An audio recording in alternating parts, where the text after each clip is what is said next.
पूरस्थितीमुळे शेतकऱ्यांच्या कर्जवसुलीला वर्षभराची स्थगिती, जिल्हा मध्यवर्ती बँकेलाही कर्जवसुलीला स्थगिती देण्याचे सरकारचे निर्देश. मालवणमध्ये पैसे वाटपाच्या तक्रारीवरून निलेश राणेंची भाजप कार्यकर्त्यांच्या घरी धाड. बागेत 25 लाख आढळल्यानं खळबळ, तर काल रवींद्र चव्हाण मालवणमध्ये आले आणि इथे अशी नाटकं सुरू झाली. निलेश राणेंचं विधान. मालवणमध्ये भाजप कार्यकर्त्याच्या घरी पैसे सापडल्याच्या आरोपांचा आशिष शेलार यांच्याकडून खंडन. हे असत्य असल्याचं म्हणत निलेश राणेंचे आरोप खोटे असल्याचा शेलारांचा दावा. देवेंद्र फडणवीस लोकशाही आणि संविधानाला फासावर देणारे जल्लाद, काँग्रेस प्रदेशाध्यक्ष हर्षवर्धन सपकाळ यांची फडणवीसांवर टीका. जल्लादाची भाषा सपकाळांच्या मनस्थितीचं वर्णन करते. संविधानाला सर्वात जास्त कुरतडण्याचं काम काँग्रेसने केलं. सपकाळांच्या फडणवीसांवरील टीकेनंतर आशिष शेलार यांचा पलटवार. पार्थ पवार जमीन व्यवहार प्रकरणात कारवाईबाबत मोठी फसवणूक, मुख्यमंत्री फडणवीसांनी 24 तासात अजित पवारांचा राजीनामा घ्यावा, अंजली दमाने यांचं अल्टिमेटम. अंजली दमाने यांच्या आरोपांवर मी काय बोलू, कुणाचा राजीनामा मागायचा हा तुमचा अधिकार.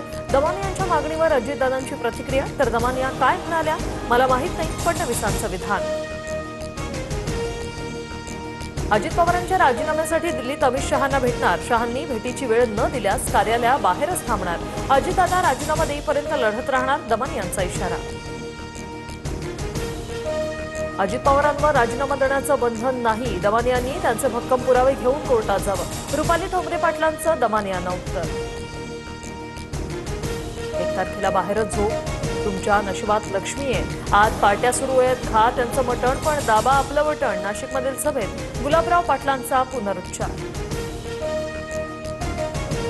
निवडणुकीत अशी भाषणं होत राहतात, मात्र कुणाला किती निधी द्यायचा आहे हे मुख्यमंत्री उपमुख्यमंत्री मिळून ठरवतात. गुलाबराव पाटलांच्या वक्तव्यानंतर बावनकुळेंची प्रतिक्रिया.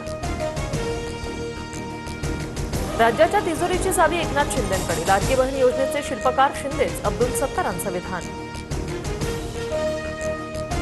निर्माता जिजाबाई भोसले उद्यानातील शक्ती वाघाचा मृत्यू, व्यवस्थापकाकडून हेळसांड झाल्याचा आरोप, तर निमोनियामुळे श्वसन प्रणाली बंद झाल्याने वाघाचा मृत्यू, प्रशासनाचं स्पष्टीकरण.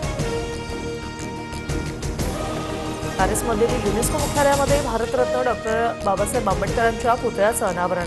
भारतीयांसाठी हा अभिमानाचा आणि गौरवाचा क्षण, फडणवीसांची प्रतिक्रिया.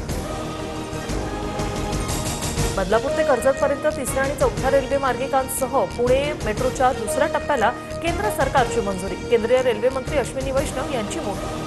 2030च्या राष्ट्रकुल स्पर्धा भारतात होणार. अहमदाबादमध्ये राष्ट्रकुल स्पर्धेचं आयोजन करण्यात येणार. 2010 नंतर पहिल्यांदाच भारतात कॉमनवेल्थ स्पर्धा पार पडणार.